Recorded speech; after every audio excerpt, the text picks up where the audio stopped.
Hello guys, कैसे हो आप सब। और आज मेरे दिन की शुरुआत हुई घर की सफाई करने से, क्योंकि मम्मी ने बोला था सफाई कर लो, क्योंकि त्योहार आने वाला है और घर पे सब लोग आते भी हैं इस टाइम पे, तो थोड़ी बहुत गंदगी भी हो रखी थी। इसीलिए मैंने और मम्मी ने दोनों ने मिलकर सफाई की।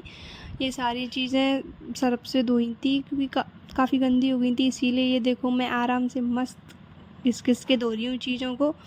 और इसके बाद फिर इन चीज़ों को धोने के बाद मैंने इनको सुखाया करा था, पानी में निकाला था। फिर इसके बाद और भी काफ़ी चीज़ें धोई थी, जैसे कि फ्लावर वगैरह, उसके पॉट वगैरह काफ़ी, ये सारी चीज़ें धोई थी। और क्योंकि यार ना, कुछ चीज़ें धो के ही साफ़ होती हैं। पेंटिंग्स वगैरह हैं उनको तो अपन पोंछ सकते हैं, ये सारी चीज़ें तो बहुत गंदी हो जाती हैं। इसके बाद मैं अपनी पेंटिंग्स, ये मेरे बाबा दादी हैं, उनकी पेंटिंग है। और ये मैं आपको बता रही थी कि ये मेरे बाबा दादी हैं। और इसके बाद ये कान्हा जी वगैरह की और सारी पेंटिंग्स थी, वो सब धोई थी। मज़ा तो आ रहा था यार काम करने में, बीच बीच में मैं कुछ खा भी लेती थी। फिर इसके बाद अंदर वाले रूम में गई, ये सारी चीज़ें हटाई। ये सारी चीज़ें बहुत गंदी हो रही थी, इसीलिए।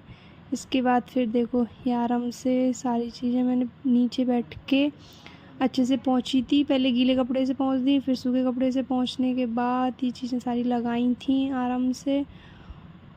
और आज मुझे नहाने में भी काफ़ी टाइम लग गया था, क्योंकि सफाई करते रहते। मम्मी का फास्ट था आज एकादशी का, इसीलिए उन्होंने मेरे साथ थोड़ा सा पर भी तब भी काम कराया था। और ये ना, ये पीकॉक, ये बहुत सुंदर लगती है, इसको पापा जयपुर से लाए थे। और इसके बाद देखो, ये मेरी मस्ती चालू हो गई थी।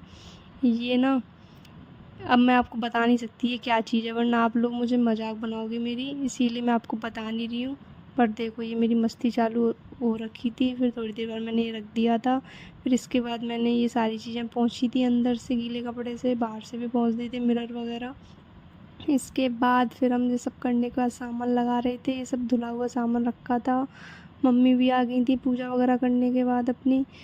और ये शिव जी भगवान की तस्वीर लगाई थी। इसको लगाने के बाद फिर ये बाल वगैरह सही किए थे अपने। और आप बताओ, आपके घर में क्या तैयारी चल रही है रक्षाबंधन की, बताना मुझे, ओके। और इसको करने के बाद थोड़ा बहुत काम और किया। फिर मम्मी अंदर वाले रूम में कुछ करने चली गई थी, बेड वगैरह भी उन्होंने साफ़ किया था, इसीलिए ये मैं आपको दिखाने के लिए ले आई थी। देखो, ये सब बेड वगैरह भी खोला था उन्होंने। और इसके बाद फिर अभी पूरी तरीके से सफाई हुई नहीं थी, थोड़ा बहुत गंदगी फैली हुई थी। और इसको करने के होने के बाद फिर मैं जा रही थी नहाने के लिए। आपको बाय टाटा, टेक केयर।